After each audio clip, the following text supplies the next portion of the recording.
मनीष सिसोदिया सलाखों के पीछे हैं।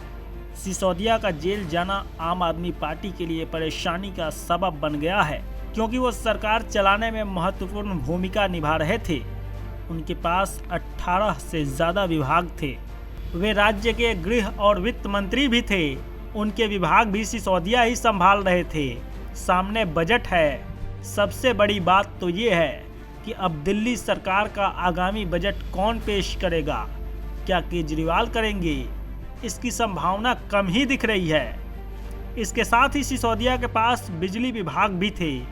शिक्षा विभाग के साथ पीडब्ल्यू विभाग भी सिसोदिया देख रहे हैं। अगर लंबे समय तक सिसोदिया जेल में रहते हैं तो नौकरशाही के जरिए बड़े भ्रष्टाचार की संभावना बढ़ेगी और संभव है कि आगे फिर आपकी सरकार और भी बदनाम होगी, जिस पर बीजेपी के लोग नज़र जमाए बैठे हैं। सिसोदिया के अलावा संजय सिंह पर भी बीजेपी की नज़र है। उन पर भी कई आरोप लगे हुए हैं। बीजेपी अगर संजय सिंह पर हाथ डालती है तो आपकी कमर ही टूट जाएगी। उधर आपकी विपक्षी एकता की मुहिम कमज़ोर पड़ सकती है। जब से तेलंगाना के सीएम केसीआर तीसरे मोर्चे की कहानी को आगे बढ़ा रहे हैं और आपकी भागीदारी उसमें बढ़ती ही जा रही है, इससे बीजेपी काफ़ी परेशान है। ऐसे में कहा जा सकता है कि धीरे धीरे आपके कई नेताओं को जेल तक पहुंचाकर आपकी कमर तोड़ने की ये शुरुआत भर है, और ऐसा हुआ तो बीजेपी की राह लोकसभा चुनाव से लेकर दिल्ली चुनाव में आसान हो सकती है। मौजूदा समय में कब किसकी गिरफ्तारी हो जाए किसी को पता नहीं है। मनीष सिसोदिया की गिरफ्तारी के बाद अब विपक्ष के कई नेताओं के ऊपर भी गिरफ्तारी की तलवार लटकी हुई है। किसकी बारी कब आएगी यह कोई नहीं जानता, लेकिन इतना तो साफ है कि सबकी गिरफ्तारी होगी। जानकारी के मुताबिक देश भर में करीब 121 नेता सीबीआई और ईडी और इनकम टैक्स विभाग के जांच के दायरे में हैं और इन पर केस भी दर्ज है। इन 121 नेताओं में 110 नेता विपक्षी पार्टियों के हैं जो बीजेपी के खिलाफ हैं। इनमें से कई बड़े नेता हैं जिनका असर केंद्र से लेकर कई राज्यों तक है। कहा जा रहा है कि अब जांच एजेंसियां इन सभी नेताओं को लपेटे में लेगी और कभी भी इन नेताओं की गिरफ्तारी हो सकती है। आने वाले विधानसभा चुनाव से लेकर आगामी लोकसभा चुनाव तक इन सभी नेताओं पर बड़ी कार्रवाई हो सकती है।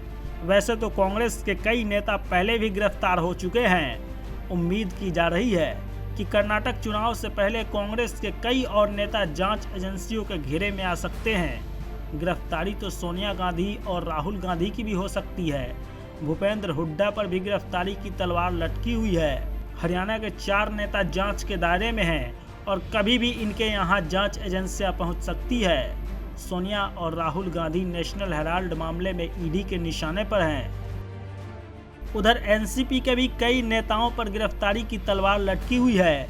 इसी पार्टी के अनिल देशमुख और नवाब मलिक पहले भी गिरफ्तार हुए थे। टीएमसी के कई नेता भी रडार पर हैं। पार्टी के बड़े नेता पार्थ चटर्जी तो पहले से ही जेल में हैं। ममता के भतीजे अभिषेक बनर्जी पर भी गिरफ्तारी की तलवार लटकी हुई है।